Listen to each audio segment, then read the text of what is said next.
এই আশা ছাড়া আর কোনো আশা আছে? ভিন্ন কোনো ব্যতিক্রম আশা কার আছে?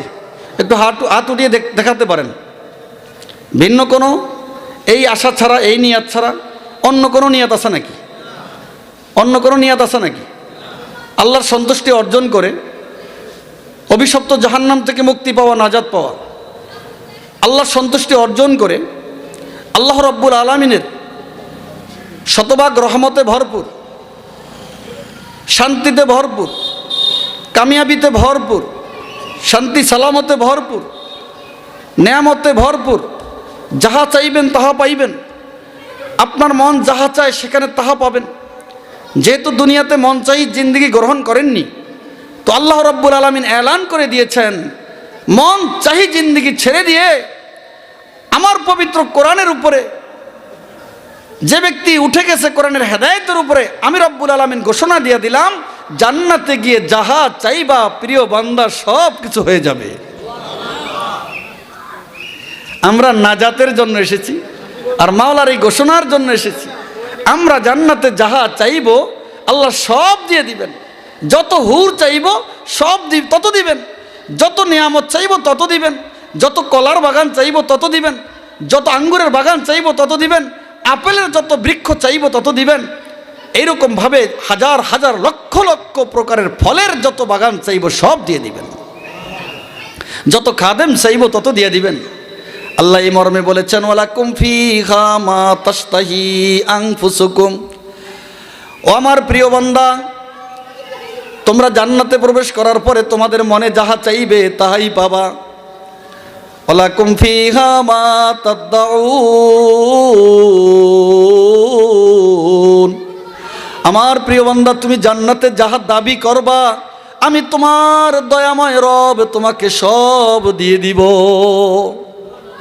তোমার দাবি করতে অপেক্ষা, দিতে অপেক্ষা হবে না।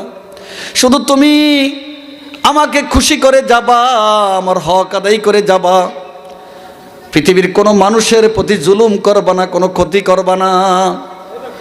এই দুইটা কাজ যদি করতে পারো, আমি রব্বুল আলামিন তোমাকে ওয়াদা দিলাম, আমি মালিক তোমাকে নিজ জিম্মায় জান্নাতে প্রবেশ করাইব। সাহাবী জিজ্ঞেস করছেন, ইয়া রাসূলুল্লাহ, মা হাক্কুল্লাহি আলাল ইবাদ। ওগো বিশ্ব নবী, আল্লাহর হক বান্দার উপরে কি? বিশ্বনবী বলেন, হাক্কুল্লাহি আলাল ইবাদ আইয়াবুদুহু ওয়া লা ইউশরিকু বিহি শাইআ। বান্দার উপরে আল্লাহর হক হলো, ও আমার সাহাবী প্রশ্ন করেছো, এবার মুখস্থ করে নাও। বান্দার উপরে আল্লাহর হক হলো, বান্দা আল্লাহর ইবাদত করবে, দাসত্ব করবে, গোলামি করবে, পৃথিবীর কোনো কিছুকে আল্লাহর সাথে শরীক করবে না। ইবাদতে শরীক করবে না, আল্লাহর জাতে শরীক করবে না। আল্লাহর জাতে শরীক যেমন ইয়াহুদিরা করে, ওজাইরকে, ওজাইর নবীকে আল্লাহর ছেলে বলে। খ্রিস্টানরাও আল্লাহর জাতের মধ্যে শরীক করে। হযরতে মারিয়াম আলাইহা আলা নবীনা আলাইহিস সালামকে আল্লাহর স্ত্রী এবং ঈসা রুহুল্লাহকে আল্লাহর ছেলে বলে। একটু জোরে বলবেন না নাউযুবিল্লাহ। এই পাপিষ্ঠরা ধ্বংস হয়ে গিয়েছে শিরক করার কারণে। উম্মতে মুহাম্মাদিও আল্লাহর গুণের মধ্যে শরীক করে। একমাত্র গায়েবের ইলমের মালিককে, জোরে বলেন। ওরা বলে ওদের বন্ড পীরের নাকি গায়েব জানে। পীর সাহেব বলতে পারে সে কি দিয়ে ভাত খেয়েছে। এখন যে পীরের জন্য হাদিয়া নিয়ে যাচ্ছে, তার পীর নাকি বলতে পারে, ওই আটরশির ভণ্ড বলতে পারে, দেওয়ানবাগি ভণ্ড নাকি বলতে পারে তার জন্য যে বড় ইলিশ মাছ কিনে নিয়ে যাচ্ছে। নাউযুবিল্লাহ। এই জাতীয় আকীদা, বিশ্বাস যদি কারো অন্তরের মধ্যে থাকে, সে কাফের হয়ে, মুশরিক হয়ে মারা যাবে। গায়েবের ইলমের মালিক একমাত্র কে? চক্ষু বন্ধ করলে কোনো নবী গায়েব জানতেন না। আল্লাহ কোরআনে স্পষ্ট বলেছেন বিশ্ব নবীকে, নবী আপনি বলে দেন, লাউ কুনতু আলামুল গায়ব, আমি বিশ্ব নবী, আমি শেষ নবী, আমি শ্রেষ্ঠ নবী, সব ঠিক, কিন্তু আমি গায়েব জানি না। আমি যদি গায়েব জানতাম তাহলে উহুদের ময়দানে আমার দান্দান শহীদ হতো না, আমার মাথায় লৌহ বর্ম ঢুকে যেত না আঘাতে, পাথরের আঘাতে। বিভিন্ন স্থানে তায়েফের ঘটনা ইত্যাদি ইত্যাদি যত ঘটনা আছে, রাসূলুল্লাহ সাহাবা আজমাইনদের একটা কাফেলা 10 জনের বদরের যুদ্ধের পরে সেখানে হযরত খুবাইব রাদিয়াল্লাহু তাআলা, আসিম রাদিয়াল্লাহু তাআলা ছিলেন, যায়েদ ইবনে দাসিনা ছিলেন। এই 10 জনকে জাসুস এবং গোয়েন্দা বানিয়ে মক্কার দিকে পাঠিয়েছিলেন। মক্কাবাসী এখন কি প্রস্তুতি নিচ্ছে, সেখানে দুর্ঘটনা ঘটে গেছে। বলে যে সেখানে ওসমান নামক, মক্কা এবং ওসমানের মাঝে একটা জায়গা আছে হাদ্দা, ওই স্থানের মানুষগুলি ব্যতিক্রম হামলা করেছে এই 10 জনের উপরে। অবশেষে প্রত্যেকে আগে পরে শহীদ করে ফেলেছেন। বিশ্বনবী জানতেন যদি, তাহলে এইভাবে পাঠাতেন না। আল্লাহ রসুল বলেন, আমি গায়েব জানি না, যদি গায়েব জানতাম ও দুনিয়ার মানুষ, আল্লাহ পাক আমার কথাকে তোমাদের পর্যন্ত কোরআনের মাধ্যমে পৌঁছিয়েছে। আমি যদি গায়েব জানতাম সকল কল্যাণকে আহরণ করতাম, আমাকে কোনো অনিষ্ট কখনো গ্রাস করতে পারতো না, আমাকে কোনো অনিষ্ট স্পর্শ করতে পারতো না, কোনো বিপদ আমার হইতো না। সুতরাং নবীরাও গায়েব জানেন না। এবার বলেন, ওই যে জিনের বৈঠক দেয়, আমাদের দেশের কবিরাজরা জিনদেরকে গায়েবের বিভিন্ন প্রশ্ন করে, অমুকের ছেলে কোথায় আছে, অমুকের মেয়ে কোথায় আছে, অমুকের শরীরে কি রোগ হয়েছে, অমুকের কি অসুবিধা হয়েছে, কি নষ্ট হয়েছে, এই যে জিনদেরকে প্রশ্ন করে গায়েব সম্পর্কে, এই প্রশ্নগুলা কি জায়েজ আছে না না জায়েজ? জোরে বলেন কি? হযরত সুলাইমান আলাইহিস সালাম মসজিদে আকসা নির্মাণকালে আল্লাহ রাব্বুল আলামিন আজরাইলকে পাঠিয়েছেন। সুলাইমান বলতেছে, আজরাইল আল্লাহর কাছে গিয়ে বলো, আল্লাহর পবিত্র ঘর নির্মাণ কাজ শেষ হয় নাই, তুমি যদি আমার রূহ এখন নিয়ে যাও, এই খবিস জিনজাত মসজিদে আকসার নির্মাণ কাজকে অসমাপ্ত রেখে দিবে, আল্লাহর ঘর, পবিত্র ঘর নির্মাণ সমাপ্ত হবে না। সুতরাং আল্লাহর সাথে একটু পরামর্শ করো। হযরত আজরাইল আলাইহিস সালাম আল্লাহর কাছে চলে গেলেন।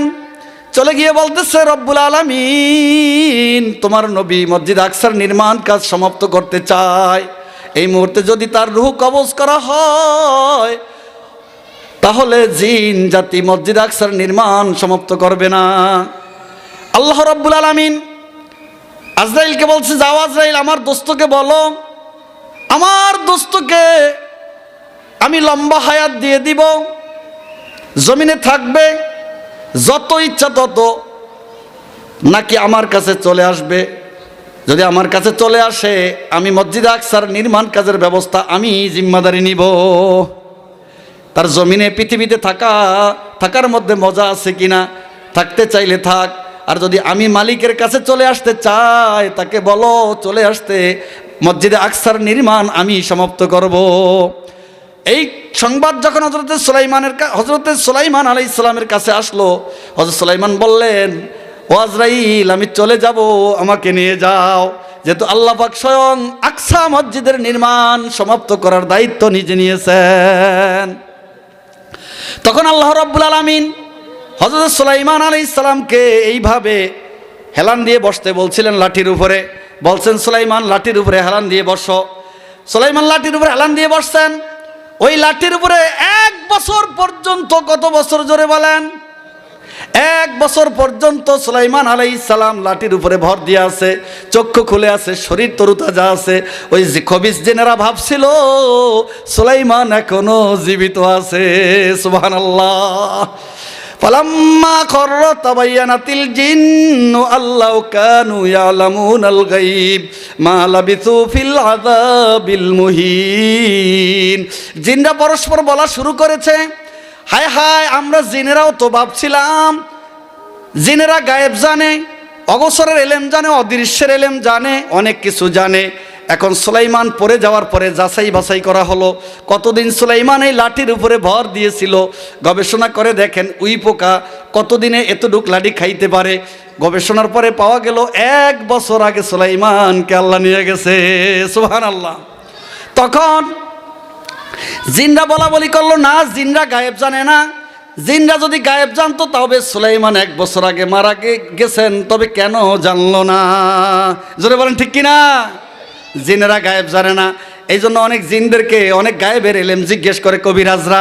এই কাজটা হলো শিরকি কাজ, খবরদার। এইরকম যদি করে তাহলে ঈমান হারা হয়ে মারা যাবে। বিশ্বনবী বলেন, এই জিনরা আসমানে কান লাগিয়ে শোনে আল্লাহ পাক কখন কি আদেশ ফেরেশতাদেরকে করেন। ফেরেশতারা তো পরস্পর বলা বলি করে, ওই কথা থেকে দুই একটু কথা শোনে, শোনার পর ফেরেশতারা দেখে ফেলে, দেখার পরে ফেরেশতারা নজমেরা রজমে শায়াতি মিকুনাত, ফেরেশতারা তারকার থেকে একটু নূর নিয়ে নিক্ষেপ করে, ওই জিনটার গায়ে লাগলে জিনটার সাথে সাথে কি হয়ে যায়, মৃত্যুবরণ করে। আপনারা দেখেন নাই রাতের গভীরে কি যেন এক আলো সাঁত করে দৌড় দেয় তীরের মতো, দেখেছেন না দেখেন নাই? এটা হলো ওই যে ফেরেশতারা তীর মারে, ওরা কান লাগিয়ে ইয়াস্তামিউনা যিকরা, তারা ফেরেশতাদের আলোচনার জিকির এগুলো শোনে। অবশেষে 100টা মিথ্যা কথাকে, 99টা মিথ্যা কথাকে একটা সত্যের সাথে মিলাইয়া একটা সত্য বলে, ওই কবিরাজ মনে করে সবই সত্য, যেহেতু একটা সত্য বলেছে। আর ওই একটা সত্যের আড়ালে 99টা মিথ্যা কথা কবিরাজের উপরে ইলহাম করে। নাউজুবিল্লাহ বলবেন না? তাহলে জিনের থেকে তথ্যগুলা কি সত্য না মিথ্যা হবে? মিথ্যা হবে। আমার প্রিয় ভাইরা, বিশ্বনবী বলেন, আল্লাহর হক হলো আল্লাহ আইয়াবুদুহু ওয়া লা ইউশরিকু বিহি শাইআন, বান্দা আল্লাহর ইবাদত করবে, আল্লাহর সাথে কোনো শিরক করবে না। আমাদের এই জমানায় আল্লাহর জাতের সাথে শিরক করা হয়, আল্লাহর গুণের সাথে সিফাতের সাথেও শিরক করা হয়। আল্লাহর জাতের সাথে শিরক করেন কারা? ওই যে মুশরিকরা, হিন্দুরা, বৌদ্ধরা, খ্রিস্টানরা। আর মুসলমান নামদারিরা কবরে টাকা দেয়, মাজারে টাকা দেয়, সেখানে গিয়ে চক্ষু মুদিয়ে বুকে হাত দিয়ে কবরওয়ালার কাছে প্রার্থনা করে, কবরওয়ালাকে সেজদাও করে। নাউজুবিল্লাহ। মুসলমান নামদারি এই জাতীয় পাগলগুলা সেজদা করে, কবরে টাকা দেয়, কবরওয়ালায় কিছুই তো করতে পারে না। অথচ বিশ্বনবী বলেন, ইন্নাল মাইয়াতা ফিল কবরে কাল গরিকিল মুতাগাওয়িসি ফিল মা। আরে কবরের ভিতরে কোনো ব্যক্তি যত বড় আল্লাহর ওলি হোক, যত বড় নবী হোক, যত বড় কুতুব হোক, যত বড় ইমানদার, যত বড় মুসলমান হোক, সে তো পানিতে ডুবন্ত, হাবুডুবু ওপ ওপ ওপ বসো বসো বসো করে চিল্লানেওয়ালার মতো, ঠিক কিনা? আরে কবরের ভিতর যত বড় অলি বলেন, যত বড় কুতুব, যত বড় নবী বলেন, যত বড় আল্লাহওয়ালা বুজুর্গ বলেন, প্রত্যেকেই দুনিয়ার দিকে তাকিয়ে থাকে। যদি কেউ তার কবরের কাছে কোনো নেকি পাঠায়, কবরে কোরআন তেলাওয়াত করে পাঠায়, দুরুদ পড়ে পাঠায়, সেগুলা পায় আর খুশিতে মেতে ওঠে। সেজন্য আমার প্রিয় ভাইয়েরা, কবরের কাছে যাব না, যাব শুধু একমাত্র জিয়ারতের জন্য। কবর মাজার পূজা করব না। যদি করা অবস্থায় মারা যায় তাহলে শিরক অবস্থায় মারা গেলে আল্লাহ রাব্বুল আলামিন কোরআনে বলেছেন, ইন্নাল্লাহা লা ইয়াগফিরু আন ইউশরাকা বিহি ওয়া ইয়াগফিরু মা দুনা যালিকা লিমান ইয়াশা। আল্লাহ রাব্বুল আলামিন শিরকের গুনাহ কখনোই ক্ষমা করবেন না। শিরকের নিচে কবিরা সগীরা গুনাহকে আল্লাহ পাক একদিন না একদিন মাফ করে দিবেন। শিরক নিয়ে মারা গেলে 100 বার হজ করেছেন, কবুল হবে না। শিখবো আমরা, প্রত্যেকটা অধ্যায়কে জানবো, ওই শিরক করার জন্য না, শিরক থেকে বাঁচার জন্য, ঠিক কিনা? আমার প্রিয় ভাইরা, এরপরে রাসূলুল্লাহ সাল্লাল্লাহু আলাইহি ওয়াসাল্লাম আরো উত্তর করেন, ওয়া হাক্কুল ইবাদি আলাল্লাহ, বান্দার হক আল্লাহর উপরে কি, আল্লাহ ইউআযিবা মান লা ইউশরিকু বিহি শাইআ, আল্লাহ পাক ওই ব্যক্তিকে আযাব না দেওয়া যে ব্যক্তি আল্লাহর সাথে কোনো শিরক করেন নাই। যদি কোনো ভক্ত আল্লাহর সাথে, কোনো বান্দা আল্লাহর সাথে শিরক না করেন, এই হাদিসের মধ্যে আছে আল্লাহ পাক তাকে আযাব দিবেন না। পাশাপাশি যদি বন্দার হক নষ্ট না করে থাকে, তবে বন্দার কোনো শাস্তি হবে না, বিনা হিসাবে জান্নাতে চলে যাবে। সুবহানাল্লাহ। শিরক করে নাই, আল্লাহর ইবাদত করেছে, বন্দার হক নষ্ট করে নাই, মাখলুকের হক নষ্ট করে নাই, বন্দা সরাসরি জান্নাতে চলে যাবে, তার হিসাব হবে। এই মর্মে কোরআনে হাকিমের আয়াত তেলাওয়াত করেছি। এই আয়াতের সংক্ষিপ্ত তাফসির করব, সময় কম হওয়ার কারণে মাঝখানে কোনো বিলম্ব নেই, বিলম্বহীনভাবে আলোচনা করব ইনশাআল্লাহ। আল্লাহ রাব্বুল আলামিন আমাদেরকে মনোযোগ দিয়ে শোনার তৌফিক দান করেন। আমি যে আয়াতখানা তেলাওয়াত করেছিলাম সূরা বাকারার 144 নম্বর আয়াত, এই আয়াতের শানে নুজুল হচ্ছে ইমরুল কাইস আল কিন্দি এবং হাজরামি, আবদানুল হাজরামি, এই দুই ব্যক্তি জমি নিয়ে ঝগড়া করেছিল। বিচার নিয়ে আসছে বিশ্বনবী সাল্লাল্লাহু আলাইহি ওয়াসাল্লামের কাছে। হাজরামি দাবি করছেন ইমরুল কাইস তার জমিন জোর করে খাচ্ছে। আমাদের সময়ে এই জমানায় জোর করে জবরদখল করে জমি খাওয়া আছে না নাই? আসতে বললেন, আমি মনে করব যারা আসতে কয় এরা খায়। এই জন্য বলেন, এই জমানায় জবরদখল করে জমি খাওয়া আছে না নাই? আছে।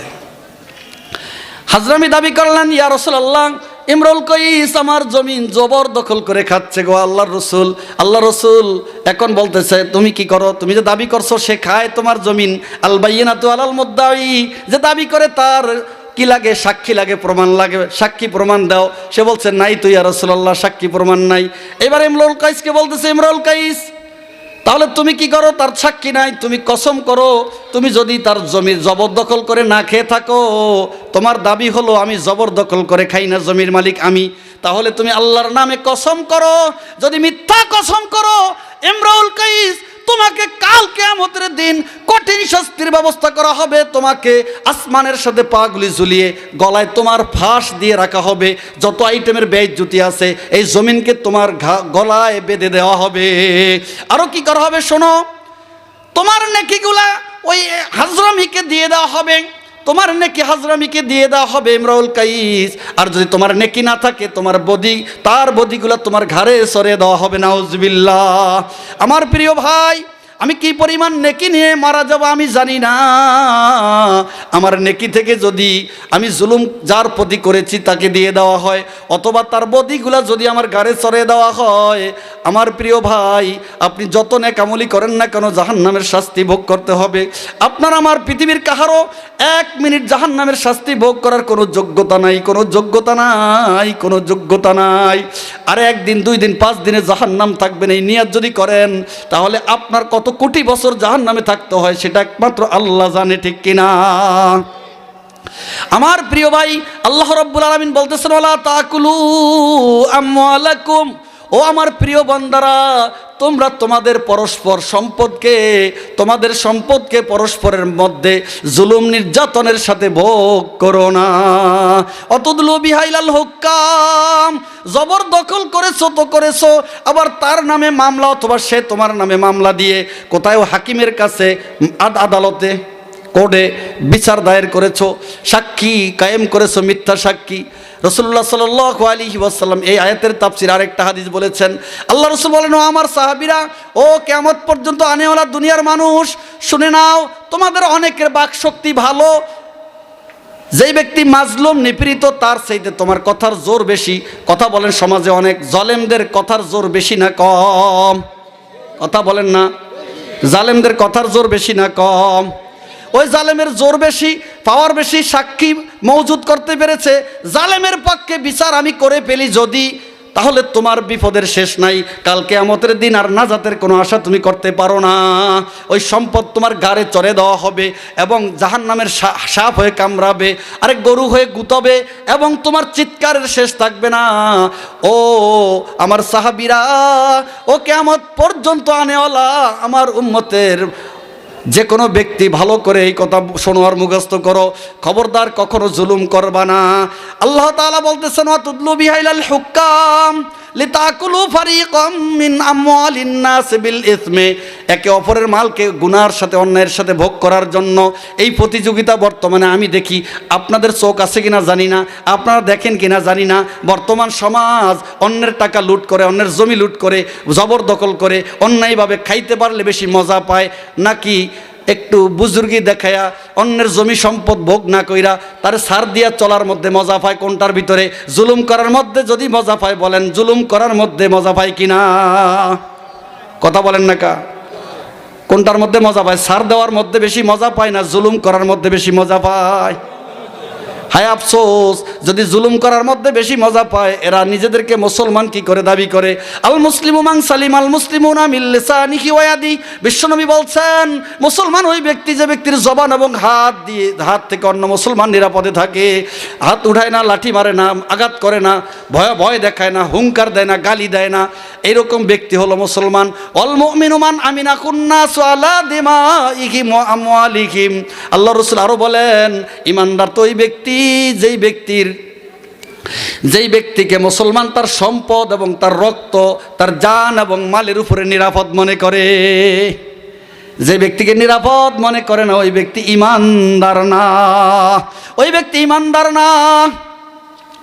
আমার প্রিয় ভাই, বুখারী শরীফে আবু হুরায়রা থেকে বর্ণিত একটি হাদিস আমি বর্ণনা করেছি, আপনাদেরকে তাহদিস করেছি, আমি হাদিসটা পড়েছি। রাসূলুল্লাহ সাল্লাল্লাহু আলাইহি ওয়াসাল্লাম বলেন, ও দুনিয়ার মানুষ, মান কানাত লাহু মাজলামাতুল লিয়াকি, যে ব্যক্তির কোনো মুসলমানের উপরে জুলুম হয়ে গেছে, জোরে বলেন কি হয়ে গেছে, আরো জোরে বলেন, জুলুম হয়ে গেছে। আপনার কষ্ট পান নাকি? অনেক ওয়াজ গায়ে পড়তেছে, একটু ঠিক কিনা?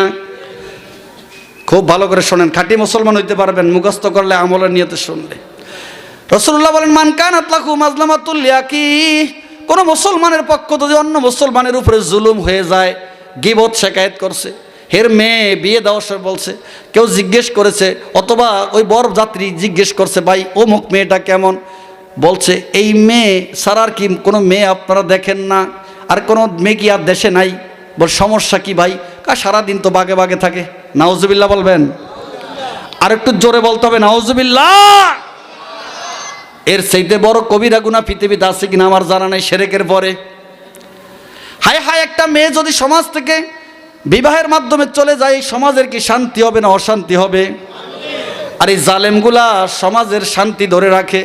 এই মেয়েটার বিবাহ শাদী না হইলে এই সমাজে গজব আসবে, ঠিক কিনা? এরকম জালেম আছে না নাই? আমি একটু বললাম শুধু, কিছু মহিলা আছে সবসময় স্বামীর বদনাম করে, আছে না নাই? কোনো মহিলা পাইলেই কয়, আরে বোন কইস না, এক জালেমের কাছে আল্লাহ আমারে আনছে। কয় না, কয় না? এই মহিলা জান্নাতি না জাহান্নামী? স্বামীর বদনাম যেই মহিলায় সবসময় করে। হ্যাঁ, স্বামী জালেম নির্যাতনকারী, ঠিক আছে, সবর করলে তুমি জান্নাতে চইলা যাইবা। আর তোমার স্বামী যদি তোমার জুলুম করে আর স্বামী মারা যায়, তুমি ক্ষমা না করলেও তোমার স্বামী জাহান্নামে যাবে, কোনো সন্দেহ নাই।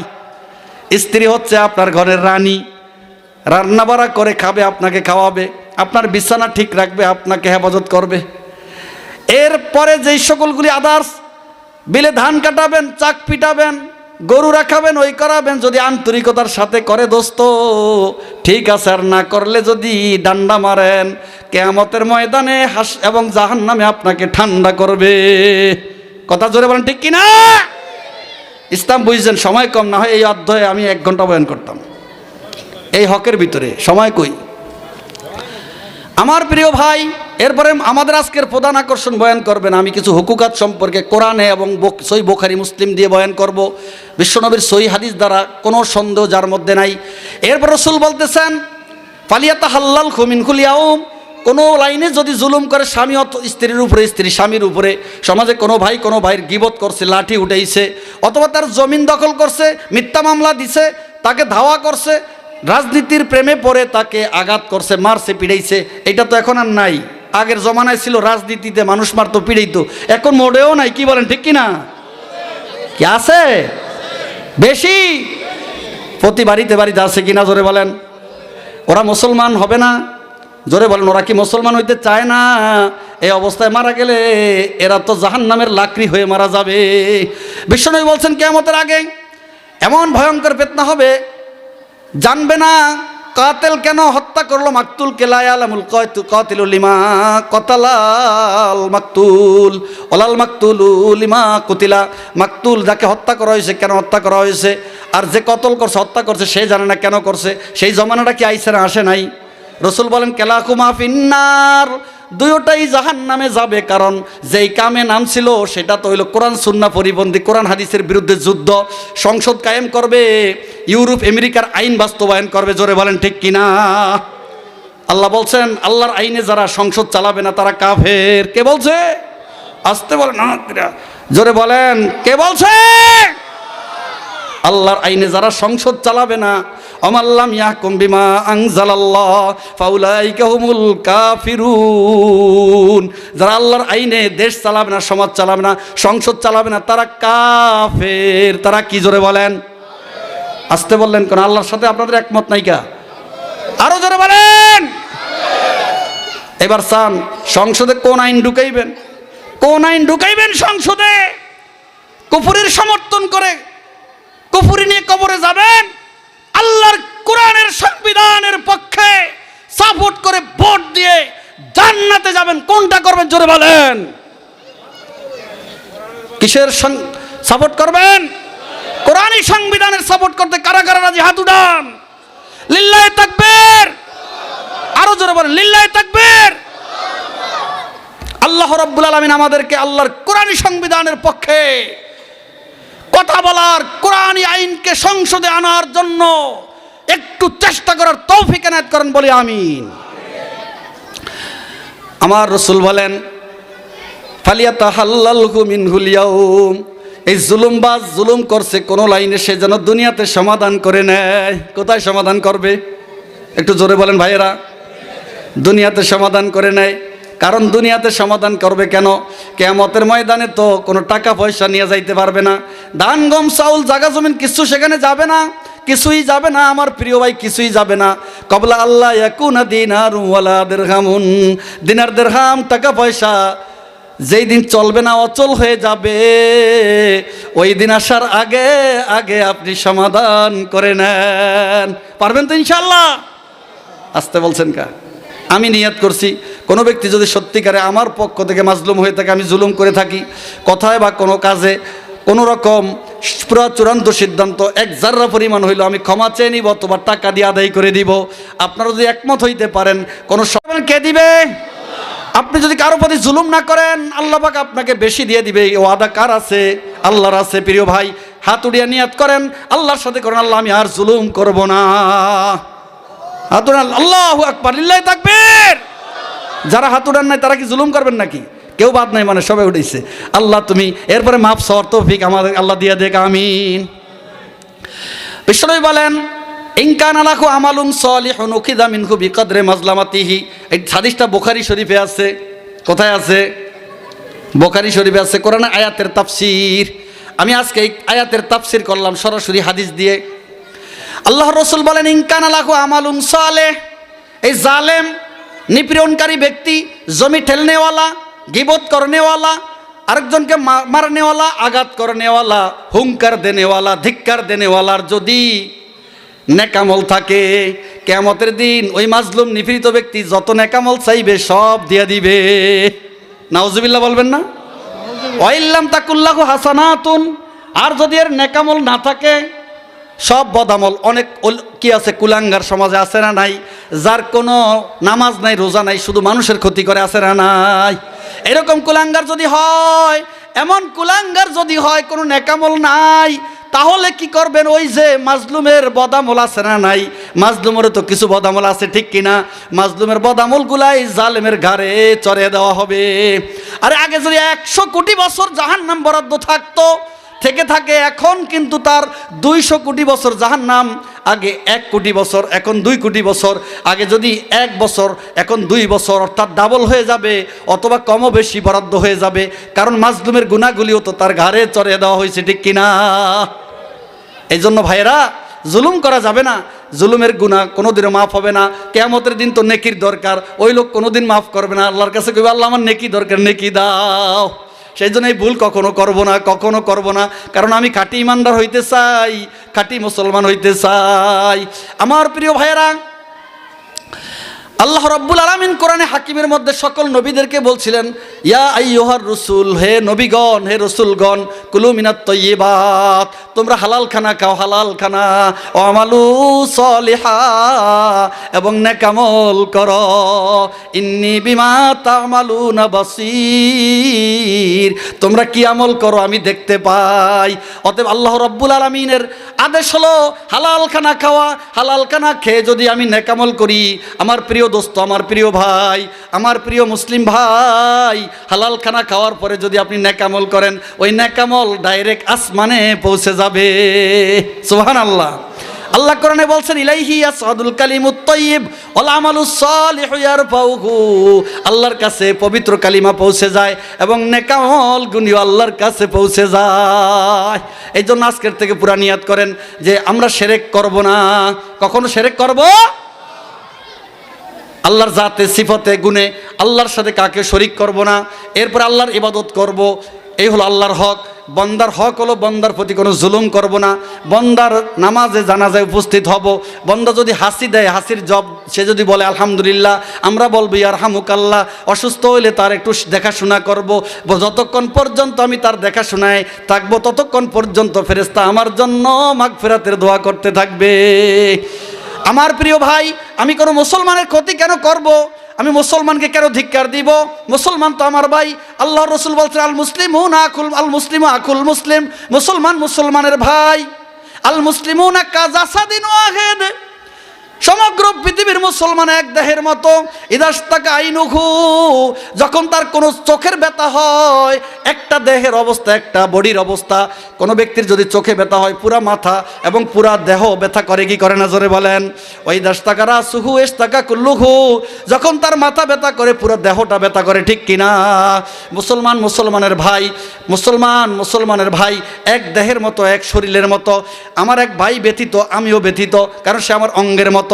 ফিলিস্তিনের মুসলমানদেরকে ওই জালেম ইহুদি ইসরাইল, বনি ইসরাইল, এখন বলা ইসরাইল, ইয়াকুব আলাইহিস সালামের বংশের এই পাপিষ্ঠ লোকগুলা, তারা তৌরাত ইনজিলের প্রতি বেঈমানি করছে, তৌরাতের সাথে নাফরমানি করছে।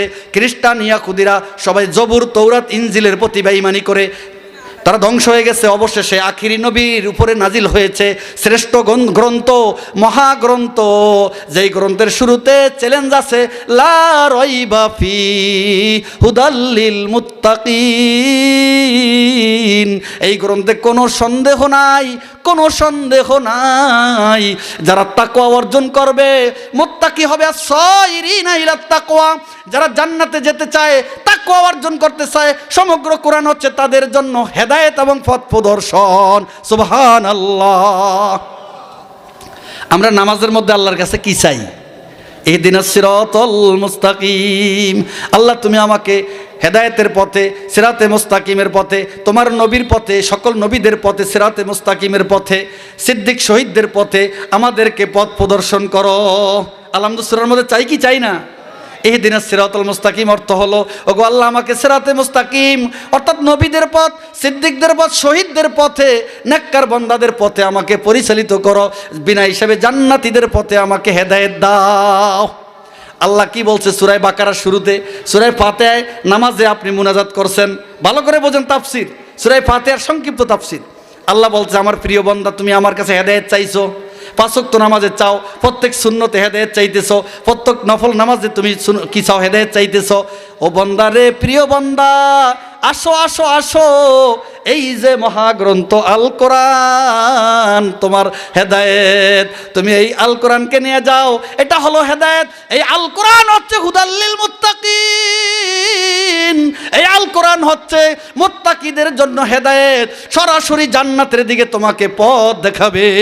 সুবহানাল্লাহ। এই কোরআন হচ্ছে বেহেশতি জান্নাতীদের জন্য হেদায়েত। যারা কোরআনের উপরে চলবে, কোরআনকে মানবে, নবীর হাদিসকে মানবে, তারা সরাসরি জান্নাতি। সূরা বাকারার থেকে নাস পর্যন্ত, সূরা নাস পর্যন্ত পূর্ণাঙ্গ কোরআন হচ্ছে জান্নাতের হেদায়েত। আজকের থেকে পুরা নিয়াত করি, যখন যে আয়াত শুনবো, কোরআনের যে আয়াতের হেদায়েত শুনবো, সাথে সাথে তৈরি নিব নিজের এশকাল, প্রশ্ন, যুক্তি ইত্যাদি তর্ক যা আছে সবকে পায়ের নিচে দাবিয়ে মহাগ্রন্থ আল কোরআনের সামনে একেবারে বিনয়ী হয়ে কোরআনকে মেনে নিব। কারা কারা রাজি? হাত উঠান। লিল্লাহি তাকবীর, লিল্লাহি তাকবীর। আল কোরআনের আলো, আল হাদিসের আলো। এবার বলবেন সংসদে জালো, আল কোরআনের আলো। সংসদে আল্লাহর কোরআনের আইন চায় না সবাই? সবাই বলেন আল কোরআনের আলো, আল কোরআনের আলো, সংসদে জালো, আল কোরআনের আলো, সকল সকল জায়গায় জালো, ঘরে বাহিরে জালো। আগে ঘরে ঘরে জালো, এখন ঘরে বাইরে আল কোরআনের আলো, সমাজে সমাজে জালো। বলেন আল কোরআনের আলো, সমাজেতে জালো, আল কোরআনের আলো। শুধু ঘরে ঘরে না, ঘরে ঘরে ভুল। আল কোরআনের আলো, সমাজে সমাজে জালো, আল কোরআনের আলো, ঘরে বাইরে জালো, আল কোরআনের আলো, সংসদে জালো। রাজি আছেন তো? শান্তি আর শান্তি, শান্তি আর শান্তি পাবেন। শান্তি জীবনের লাইফের শান্তি। লাইফ এখন পর্যন্ত শান্তিময় হয় নাই। খোদার কসম করে বলতে পারবো, আফগানিস্তানের মানুষগুলি এখন তাদের জীবনটাকে ধন্য মনে করতেছে। জোরে বলেন ঠিক কিনা? এমন একটা অবস্থা বাংলাদেশে হইতে চান কি চান না? কারা কারা চান তো একটা হাত উঠান। লিল্লাহে তাকবীর, লিল্লাহে তাকবীর। আপনারা সবাই দেখতেছি খাঁটি ইমানদার। আল্লাহ পাক আপনাদের এই মজমা থেকে উঠার আগে সমস্ত গুনাহ মাফ করে দিবেন। কেন মাফ করবে জানেন? যেহেতু তওবা করেছেন, ঈমান এনেছেন, প্রথমে ঈমান এনেছেন, আল্লাহর প্রতি বিশ্বাস, নবীর প্রতি বিশ্বাস, কোরআনকে মেনে নিয়েছেন, হাদিস শরীফকে মেনে নিয়েছেন, এরপরে আর কোনো এশকাল থাকতে পারে না। আপনি কি মুসলমান কি মুসলমান না, আপনি ইমানদার কি ইমানদার না। খাঁটি অন্তরে সাহাবাজ মাইন্দের মতো জীবন চালাবো আজকের থেকে। যখন যে আদেশ সাহাবীদেরকে আল্লাহ রসুল করেছেন সাথে সাথে পালন করেছে, আমরাও সেইভাবে প্রস্তুত আছি না? নাই জোরে বলেন ইনশাআল্লাহ। বিশ্বনবী বলেন, আল্লাহ রসুল বলতেছেন, লা ইয়াহিল্লু মালু ইমরিন মুসলিমিন ইল্লা বিতিবিন নাফসিম মিন। কোন মুসলমানের মাল তার খুশি আনন্দ ছাড়া, আনন্দে আপনাকে দেয়া ছাড়া হালাল হবে না। লা ইয়াহিল্লু মালু ইমরিন মুসলিমিন ইল্লা বিতিবিন নাফসিম মিন। কোন মুসলমানের মাল তার আনন্দ ছাড়া, সানন্দ ছাড়া, তার স্বেচ্ছাধীন ছাড়া হালাল হবে না রে ভাই। গোপনে ধান কাইটা পালাইছেন মোয়া খাওয়ার জন্য, গোপনে ধান কাটছেন কিছু গরুরে খাওয়ানোর জন্য। এমন জীবনে একটা গেছে না যায় নাই? আউক খেতে 10টা আউক কাইটা 5 বন্ধুরে মিল্লা একেবারে গলা পর্যন্ত রস খাইতেছে, আর ফাঁকে ফাঁকে মরতে আসছে ফাল্লা দিয়া। এরপর আধা ঘন্টা আবার খায়। এইভাবে বিল ভাসায় পালাইছে। এরকম বহু দোস্তের ইতিহাস কাহিনী আমি শুনছি, আমার আছে। এরকম আছে না নাই জোরে বলেন? আমার এক দোস্ত কি করছে, মাপ চেয়ে নিছিল। সে ছোট অবস্থা খাইছিল বন্ধুদেরকে নিয়ে। পরে 3 বছর পরে আইসা আউকলার সাথে গলাগলি বন্ধুত্ব আছে আগের থেকেই। বলছে, দোস্ত আউক খেয়ে ফেলাইছি, ধর টাকা নে। বল কি বলস?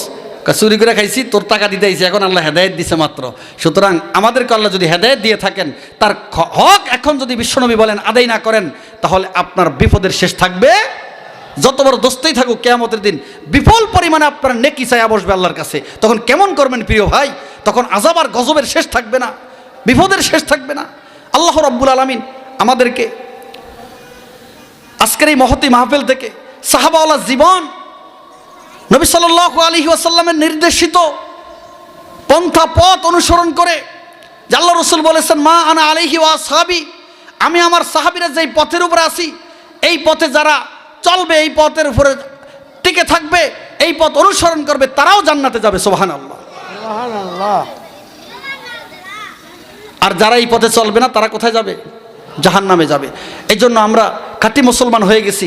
আজকের থেকে পুরো চূড়ান্ত সিদ্ধান্ত, আল্লাহ রাব্বুল আলামিন আমাদেরকে এই যে কোরআনের আয়াত শুনলাম, ওই হাদিস শুনলাম, এবং শেষে এই হাদিসে পাক শুনলাম, আজকের থেকে চূড়ান্ত সিদ্ধান্ত, কোনো মানুষকে ধিক্কার দিব না, ভয় দেখাবো না, আতঙ্কিত করব না, জাহান্নামে যাব না আতঙ্কিত করে।